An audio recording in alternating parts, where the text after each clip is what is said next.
Jemaat Tuhan yang berbahagia, selamat malam, selamat beribadah dalam ibadah keluarga pada malam hari ini.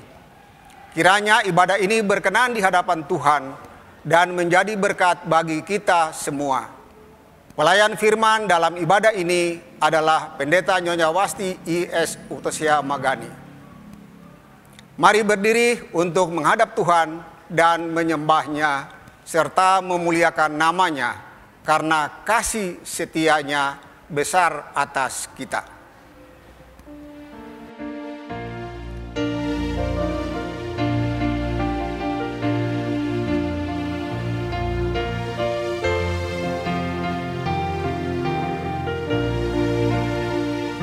Pujilah Sang Pencipta Maha Mulia, pujilah Dia hai segala malangnya.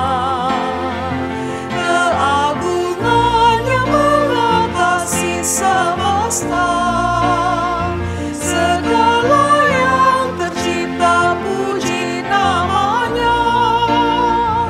Laut raya, gunung lembah, hewan tumbuhan, hai bernyanyilah.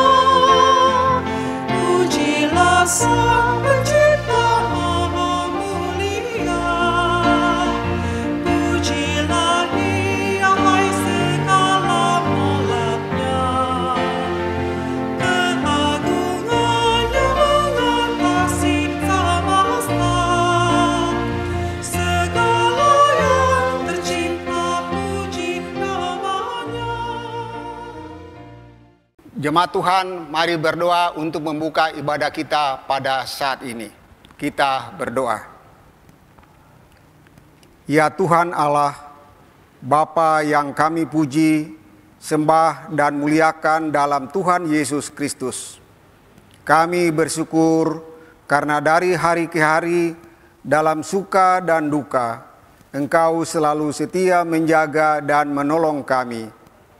Engkau mengetahui semua kekurangan dan kelemahan kami dan mengampuni segala dosa dan kesalahan kami.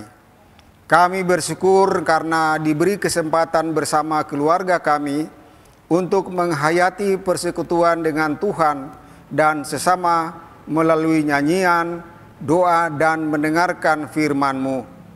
Kuduskanlah ibadah kami ini ya Tuhan, serta karuniakanlah Roh Kudus-Mu untuk mengurapi kami semua. Dalam nama Yesus Kristus Tuhan kami. Amin.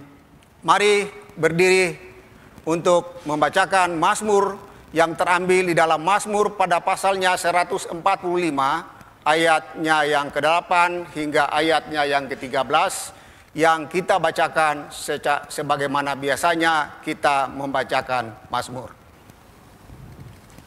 Tuhan itu pengasih dan penyayang, panjang sabar dan besar kasih setianya, Tuhan itu baik kepada semua orang, dan penuh rahmat terhadap segala yang dijadikannya.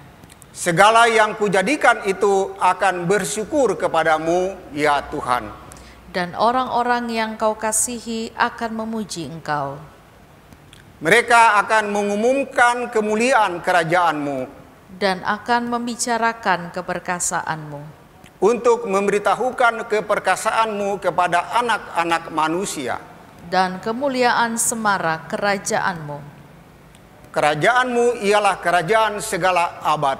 Dan pemerintahanmu tetap melalui segala keturunan. Tuhan setia dalam segala perkataannya. Dan penuh kasih setia dalam segala perbuatannya. Jemaat dipersilakan duduk kembali. Kita aminkan dengan Gita Bakti 53.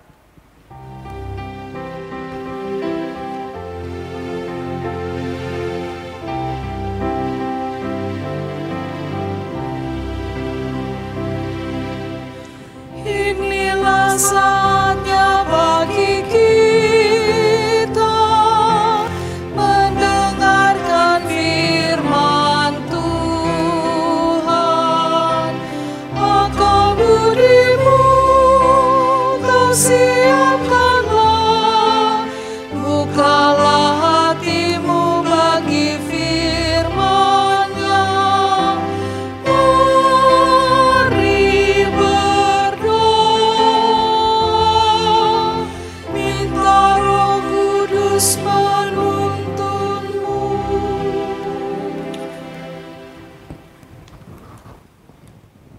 Jemaat yang dikasihi Tuhan Yesus Kristus, marilah kita persiapkan hati dan pikiran kita untuk masuk di dalam pemberitaan firman Tuhan. Kita berdoa, mohon bimbingan Roh Kudus.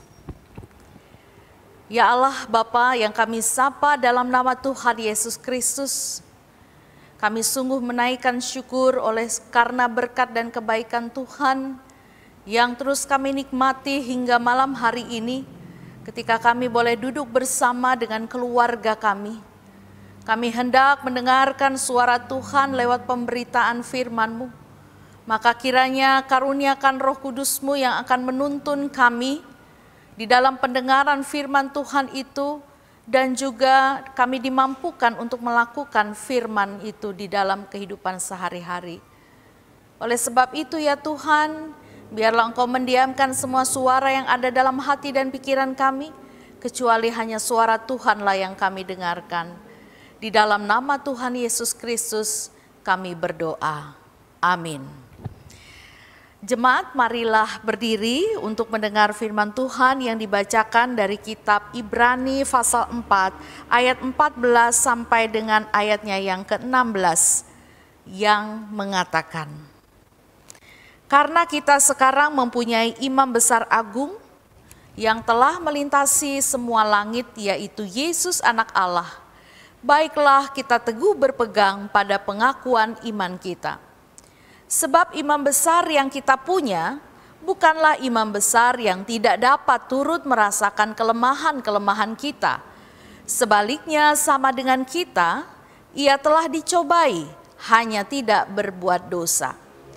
Sebab itu marilah kita dengan penuh keberanian menghampiri tahta kasih karunia, supaya kita menerima rahmat dan menemukan kasih karunia untuk mendapat pertolongan kita pada waktunya. Demikianlah pembacaan Alkitab. Berbahagialah semua orang yang mendengarkan firman Tuhan dan melakukannya. Terpujilah Yesus Kristus. Haleluya. Haleluya, haleluya, haleluya.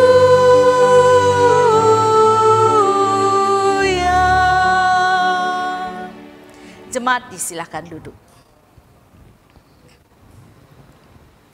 Bapak, Ibu, Saudara, Saudari, dan anak-anak sekalian, kita pada malam hari ini tentunya patut bersyukur oleh karena kasih dan penyertaan Tuhan, sehingga kita boleh kembali berjumpa di dalam persekutuan atau ibadah keluarga yang kita laksanakan di rumah kita masing-masing.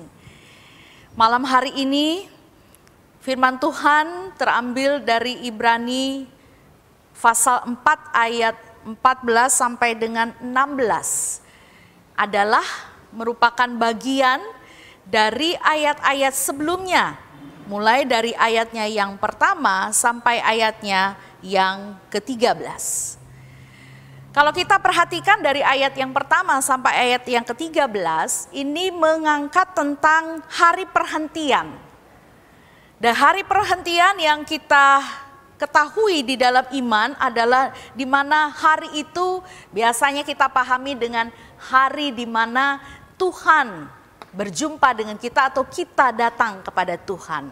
Hari di mana kita akan menggambarkan seperti hari kita mengalami kematian. Bapak Ibu Saudara, ketika kita berbicara soal hidup dan mati, orang akan lebih banyak dan lebih cenderung senang berbicara tentang hidup atau kehidupan. Orang akan berusaha menghindari ketika berbicara tentang kematian. Ada berbagai sikap pandangan manusia terhadap kematian. Ada orang yang mengatakan bahwa kematian itu adalah satu hal yang biasa. Sehingga di dalam menjalani kehidupan sehari-hari pun mereka merasa bahwa itulah bagian dari hidup yang mereka menjalaninya biasa-biasa saja. Sehingga kalaupun ada perjuangan yang harus mereka jalani dalam hidup itu, sepertinya bukan sesuatu hal yang perlu diperhatikan dengan sungguh-sungguh. Sehingga biasa-biasa saja, menghasilkan segala sesuatu yang biasa-biasa saja. Atau juga ada orang yang merasa begitu ketakutan saat berbicara tentang kematian. Sehingga dalam kehidupannya dia selalu diikuti dengan rasa takut, rasa mengeri, atau rasa yang dimana dia merasakan bahwa dia tidak ingin mati gitu. Karena takutnya yang begitu besar terhadap kematian. Sehingga hidupnya seakan-akan terasa tidak ada sesuatu yang membawa satu kebahagiaan. Atau juga ada orang yang hidupnya merasa bahwa memang kematian itu adalah sesuatu hal yang menakutkan. Tetapi dia akan berupaya supaya ketika dia mengalami kematian, dia ingin masuk dalam kehidupan yang tentunya dikatakan dan digambarkan sebagaimana sorga.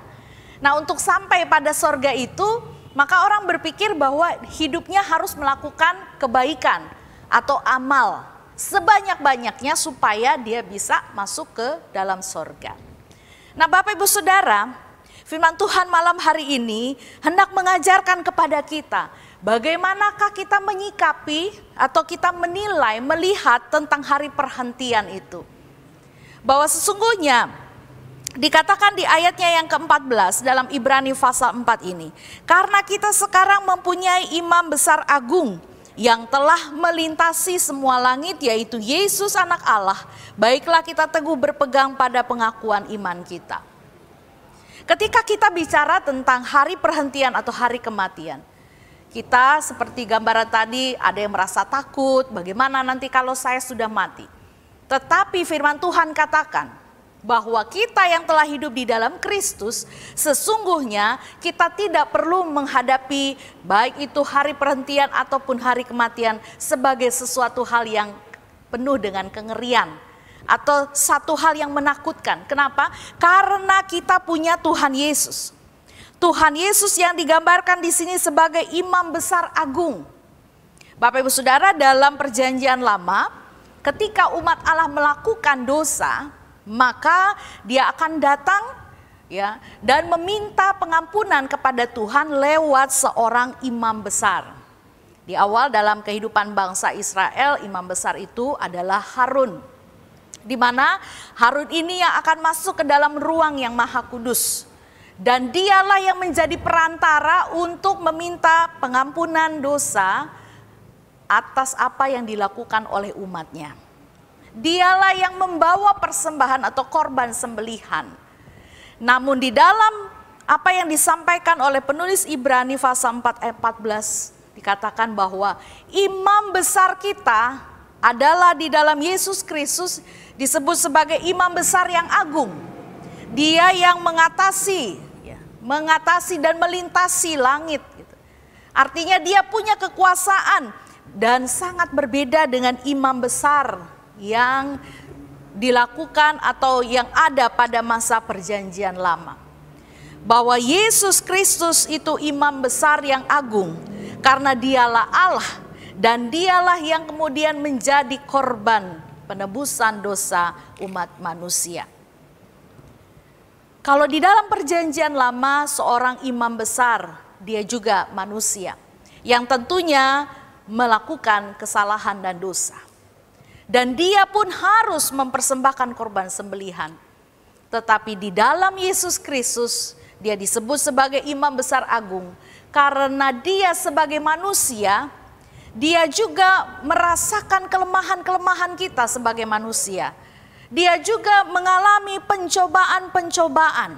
Tetapi Tuhan Yesus tidak pernah melakukan kesalahan atau dosa. Itulah sebabnya dia disebut sebagai imam besar agung. Dan inilah yang menjadi satu kekuatan pengharapan bagi kita sebagai orang percaya. Bahwa Yesus Kristus itulah yang menjadi penebusan dosa atas kesalahan kita. Dan apa yang dia lakukan satu kali untuk seumur hidup. Satu kali untuk semua orang. dari dulu, sekarang, dan sampai selama-lamanya. Bapak Ibu Saudara yang dikasihi Tuhan, firman Tuhan di dalam ayatnya yang ke-16, Ibrani pasal 4 ayat 16 katakan, sebab itu marilah kita dengan penuh keberanian menghampiri tahta kasih karunia, supaya kita menerima rahmat dan menemukan kasih karunia untuk mendapat pertolongan kita pada waktunya. Artinya bahwa berdasarkan apa yang kita sudah maknai, pengorbanan Yesus Kristus sebagai korban sembelihan penghapusan dosa dan kesalahan kita. Dia sebagai imam besar agung menjadi perantara antara Allah dengan kita umatnya. Maka kita dikatakan tidak perlu lagi kita merasa takut dan khawatir atas segala keberadaan hidup kita. Baik ketika kita hidup di dalam dunia, bahkan sampai pada ketika kita berada dalam kemuliaan bersama dengan Allah Bapa. Artinya di sini bahwa Tuhan Allah lewat Yesus Kristus selalu membuka tangannya untuk kita manusia yang ketika melakukan dosa dan kesalahan datang kepada Tuhan, maka ada satu pemulihan, ada satu hal yang diberikan oleh Tuhan. Sehingga kita justru jangan merasa takut dan khawatir ketika kita hendak datang kepada Tuhan. Di dalam Yesus Kristus, bahwa dengan pengorbanan Yesus Kristus itulah Dia selalu memanggil kita untuk senantiasa hidup dan memperoleh keselamatan yang sejati. Bapak Ibu Saudara, maka firman Tuhan kita pada malam hari ini hendak mengajak kita untuk merenungi diri. Bahwa sesungguhnya ketika kita hidup di dalam tubuh yang fana ini, pastinya kita selalu melakukan dosa dan kesalahan.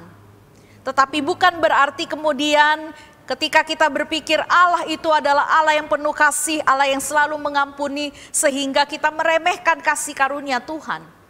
Tetapi dalam penyadaran diri bahwa kita selalu berbuat dosa, kesalahan, bahkan aib di hadapan Tuhan, itu berarti kita harus menyadari bahwa kita hanyalah manusia yang penuh dengan keterbatasan, yang pastinya kita tidak bisa membersihkan diri kita sendiri.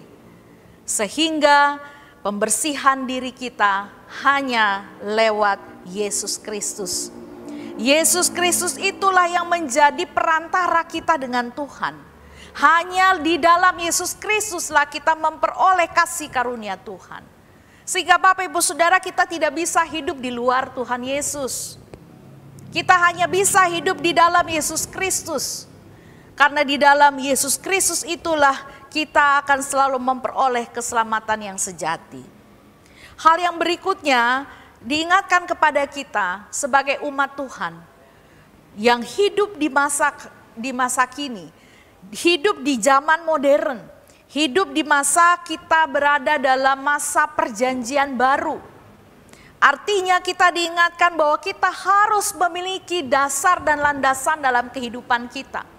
Apa dasar hidup kita? Apakah dengan segala sesuatu yang kita miliki? Apakah ketika kita menjalani langkah-langkah kehidupan dengan kemampuan kita sebagai manusia, dengan kemajuan zaman modern saat ini, ilmu pengetahuan dan teknologi itu menjadi dasar dan landasan hidup kita? Tetapi firman Tuhan selalu disampaikan kepada kita bahwa landasan kehidupan kita hanya ada di dalam Yesus Kristus. Karena di dalam Yesus Kristus semua manusia yang berdosa telah memperoleh jalan keselamatan dan tidak akan mengalami kebinasaan selamanya. Maka diingatkan bagi kita semua, baik sebagai warga gereja, secara pribadi, keluarga, bahkan di tengah-tengah kehidupan bermasyarakat, bahwa bagaimana kita menjalani kehidupan kita ke depan. Apakah kita terus merasa bahwa tanpa kehadiran Tuhan kita dapat terus melangkah, kita bisa bertahan dan kita bisa kuat. Tetapi firman Tuhan pada malam hari ini mengatakan, tanpa Tuhan Yesus kita tidak dapat berbuat apa-apa. Tanpa Tuhan Yesus kita tidak dapat berbuah apa-apa. Tetapi tentunya dalam menjalani apa yang dikehendaki oleh Tuhan, lewat firman yang selalu kita baca, kita renungkan, kita dengarkan, Biarlah firman itu selalu kita upayakan untuk kita laksanakan dalam ketaatan dan kesetiaan. Memang tidak mudah kita melakukan firman Tuhan. Tidak mudah saat kita mau taat akan firman Tuhan. Tetapi sebagai anak-anak Allah, kita telah dikaruniakan Roh Kudus yang akan memampukan kita melakukan segala firman yang disampaikan kepada kita. Maka mari bersama-sama dalam kesadaran itu, kita akan tetap terus hidup di dalam pengandalan diri kepada Yesus Kristus yang empunya kehidupan kita. Apapun yang kita jalani, kehidupan di hari-hari saat ini, di hari-hari di zaman di mana penuh dengan berbagai tantangan, pencobaan, tapi terus di dalam iman, pengharapan dan kasih kita kepada Kristus, kita percaya bahwa Tuhan tidak pernah meninggalkan kita. Tuhan akan senantiasa menyertai kita karena Dialah imam besar agung kita. Dia tidak pernah meninggalkan kita meskipun kita seringkali melakukan dosa, kesalahan, bahkan aib. Mari bersyukur atas semua yang telah Allah di dalam Yesus Kristus kerjakan. Mensyukuri segala keberadaan hidup kita, mensyukuri segala anugerah yang Tuhan berikan. Sehingga lewat kehidupan kita senantiasa kita boleh menjadi berkat bagi orang lain dan kita tetap terus memancarkan kemuliaan Allah Bapa di sorga lewat apa yang sudah Tuhan Yesus ajarkan dan teladani dalam kehidupan kita. Tuhan Yesus senantiasa menyertai, memberkati dan menguatkan kita sekalian. Amin.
Tuhan, marilah kita naikkan doa syafaat kita.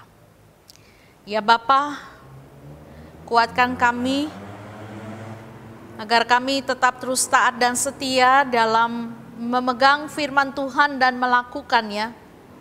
Biarlah Tuhan Yesus Kristus selalu menjadi landasan kehidupan kami di atas segala-galanya di muka bumi ini. Apa yang ada di dunia ini semuanya hanya sementara. Tetapi kasih karunia Allah di dalam Yesus Kristus adalah kekal adanya. Ya Bapa, Engkaulah Allah yang telah datang ke dalam dunia menjadi manusia di dalam Yesus Kristus. Allah yang turut merasakan kelemahan-kelemahan kami, Yesus Kristus sebagai penebus kami, Yesus Kristus sebagai kurban penebusan dosa. Biarlah kami tidak akan pernah menyia-nyiakan penebusan Tuhan Yesus, sehingga kami pun selalu siap untuk mempertanggungjawabkan iman, pengharapan, dan kasih kami di hadapan-Mu. Ketika hari perhentian sekalipun harus kami hadapi, biarlah kami tidak menghadapinya di dalam ketakutan atau kengerian, tetapi kami menghadapinya dalam satu sukacita iman, dan kami mampu mempertanggungjawabkan apa yang telah kami lakukan di dalam dunia ini. Ya Bapa, beri kami kekuatan dan kemampuan dalam Roh Kudus-Mu, agar dalam kehadiran kami boleh tetap menjadi saluran berkat dan juga memancarkan kasih dan kemuliaan Allah. Apa yang telah Tuhan Yesus ajarkan, apa yang telah Tuhan Yesus teladani, biarlah dalam kesetiaan dan ketaatan akan kami laksanakan dalam dunia ini. Bapa di surga, berkati kami sebagai jemaat-Mu, keluarga lepas keluarga di dalam persekutuan malam hari ini. Engkau tahu keluarga-keluarga yang saat ini tentunya tetap terus dalam perjuangan iman dan perjuangan hidup. Biarlah kami tidak melihat kehidupan ini sebagai satu hal yang biasa-biasa saja, tapi kehidupan dan iman kami merupakan satu hal yang berharga. Maka kami pun akan mengisi kehidupan dan iman kami dengan hal-hal yang berharga dan menyenangkan hati Tuhan. Berkati keluarga kami masing-masing, ketika kami punya masalah, ketika kami punya pergumulan, biarlah kami tetap terus hanya mencari kepada Yesus Kristus, bukan kepada kuasa-kuasa yang lain. Karena kami tahu bahwa Engkaulah Allah satu-satunya yang mengatasi segala sesuatu di alam semesta ini. Maka ajar kami untuk tetap taat, bagaimanapun cara Tuhan menjawab setiap doa dan harapan kami. Berapa lama pun yang Tuhan berikan atau waktu yang akan Tuhan beri bagi kami untuk segala doa dan harap itu Tuhan jawab. Ajar kami untuk tetap setia. Tuhan, berkati dalam setiap hal pelayanan, persekutuan, kesaksian, bahkan pembinaan di tengah jemaat-Mu GPB Jemaat Cipecang Jonggol. Biarlah apa yang telah kami laksanakan dan kami kerjakan itu semua juga menyenangkan hati Tuhan. Dan seluruh warga jemaat memperoleh berkat daripada Tuhan. Dan dalam kehidupan sehari-hari selalu tetap mengucap syukur dalam segala hal. Terima kasih Bapa, kuatkan iman kami agar di dalam penantian akan hari Tuhan kami selalu tetap siap sedia. Kami tetap berpegang kepada firman Tuhan dan kami akan menyambut hari Tuhan itu di dalam puji-pujian dan syukur sebagai umat yang taat kepadamu. Kehidupan bangsa dan negara kami tetap menjadi pergumulan doa kami, agar tetap berada dalam kehidupan yang penuh dengan kedamaian, persatuan dan kesatuan tetap terpelihara. Toleransi antar umat beragama boleh tetap terus kami bina. Berkati pemimpin bangsa kami, presiden, wakil presiden, dan seluruh jajarannya, bahkan juga pemerintah setempat di mana kami berada. Ya Tuhan, langkah kehidupan kami di hari esok, kami pertaruhkan dalam tangan kasih-Mu. Apapun yang terjadi, hanya Tuhan Yesuslah satu-satunya sandaran bagi kami. Inilah doa dan permohonan kami yang kami bawa di dalam nama Tuhan Yesus Kristus yang sudah mengajarkan kami berdoa. Bapa kami yang di sorga, dikuduskanlah nama-Mu, datanglah kerajaan-Mu, jadilah kehendak-Mu di bumi seperti di sorga. Berikanlah kami pada hari ini makanan kami yang secukupnya, dan ampunilah kami akan kesalahan kami, seperti kami juga mengampuni orang yang bersalah kepada kami. Dan janganlah membawa kami ke dalam pencobaan, tetapi lepaskanlah kami daripada yang jahat.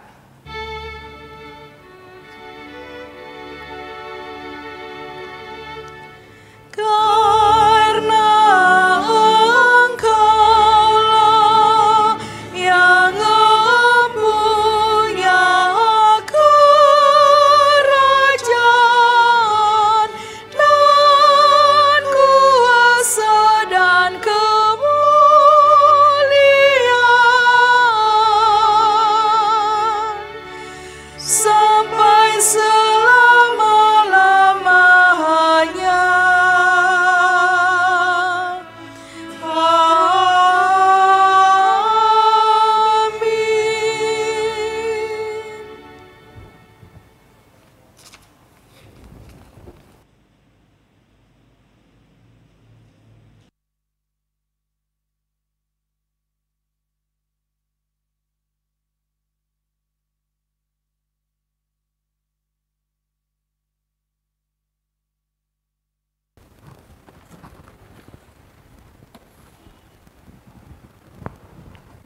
Jemaat yang diberkati Tuhan, marilah kita mengucap syukur kepada Tuhan dengan memberi persembahan kepadanya.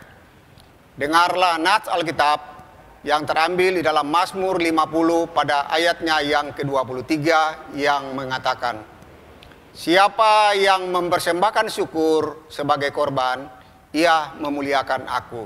Siapa yang jujur jalannya, keselamatan yang dari Allah akan kuperlihatkan kepadanya." Tuhan memberkati saudara dan persembahan saudara.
Jemaat Tuhan, marilah berdiri untuk menyerahkan persembahan kita kepada Tuhan dalam doa. Kita berdoa. Ya Tuhan, terimalah persembahan syukur kami, yaitu umat yang telah Engkau selamatkan. Jadikanlah persembahan syukur kami ini sebagai berkat bagi sesama dan bagi pembangunan tubuh Kristus. Amin. Bapak Ibu dipersilakan duduk kembali.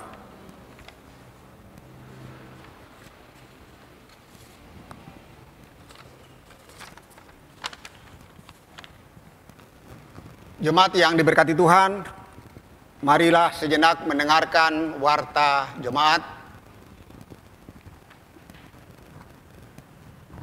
yang akan saya bacakan. Yang pertama, ibadah peneguhan pengurus Pelkat dan pelayan BAPT. Akan dilaksanakan ibadah peneguhan pengurus Pelkat dan pelayan BAPT pada hari Minggu 1 November 2020 pukul 9 waktu Indonesia Barat. Pengembalaan pada hari Kamis 29 Oktober 2020 pukul 16 waktu Indonesia Barat. Dimohon kepada seluruh pengurus ke-6 Pelkat dan pelayan PAPT untuk hadir dalam pengembalaan dan segera menyerahkan berkas kelengkapan administrasi paling lambat hari Minggu tanggal 25 Oktober 2020. Demikian untuk menjadi perhatian. Yang kedua, peneguhan dan pemberkatan perkawinan. GPIB Jemaat Cipecang akan melayani pemberkatan perkawinan pada hari Sabtu 31 Oktober 2020 pukul 10 waktu Indonesia Barat atas pasangan Leonardo C. Rumbino, yaitu warga Sektor 2, putra dari keluarga almarhum Bapak Tobias Rumbino dan Ibu Naomi Sumbari, dengan Maria Yolanda, warga Jemaat Sektor 2, putri dari keluarga almarhum Bapak Yan Yulis Imang dan Ibu Christina Muanley. Pengembalaan dilaksanakan pada Selasa 27 Oktober 2020 pukul 18.30 waktu Indonesia Barat. Diharapkan kehadiran calon mempelai, orang tua, majelis sektor, dan bagi warga jemaat yang berkeberatan atas peneguhan dan pemberkatan perkawinan ini dapat menyampaikan di kantor majelis jemaat sebelum pengembalaan dilaksanakan. Catatan, ibadah pemberkatan hanya dihadiri oleh keluarga kedua calon mempelai dengan mengikuti protokol kesehatan yang ada. Demikian untuk menjadi perhatian. Yang ketiga, pemberitahuan peribadahan. Diberitahukan kepada warga jemaat ibadah pada hari Minggu 25 Oktober 2020 pada pukul 6 waktu Indonesia Barat, dihadiri oleh warga jemaat sektor 1, 2, dan 3. Ibadah pada pukul 9 waktu Indonesia Barat dihadiri oleh warga jemaat sektor pelayanan 4, 5, dan 6. Selengkapnya mengenai protokol kesehatan peribadahan di gereja dapat Bapak Ibu Saudara-saudari baca di Warta Jemaat halaman 4 dan 5. Demikian untuk menjadi perhatian kita bersama. Yang keempat, sidang majelis jemaat triwulan kedua 2020-2021. Akan dilaksanakan sidang majelis jemaat pada hari Kamis 29 Oktober 2020 pukul 10 waktu Indonesia Barat di Gereja Cipecang. Dimohon kehadiran seluruh warga jemaat. Demikian dimohon kehadiran seluruh majelis jemaat. Demikian untuk diketahui. Yang terakhir, informasi lain dapat Bapak Ibu Saudara-saudari baca dalam Warta Jemaat Digital minggu ini. Tuhan Yesus memberkati kita sekalian. Jemaat Tuhan, mari kita berdiri. Pergilah dalam damai sejahtera Tuhan dan lakukanlah firman Tuhan yang telah kamu dengar.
Angkatlah hati dan pikiranmu kepada Tuhan, serta terimalah berkat-Nya. Tuhan memberkati engkau dan melindungi engkau. Tuhan menyinari engkau dengan wajah-Nya dan memberi engkau kasih karunia. Tuhan menghadapkan wajah-Nya kepadamu dan memberi engkau damai sejahtera.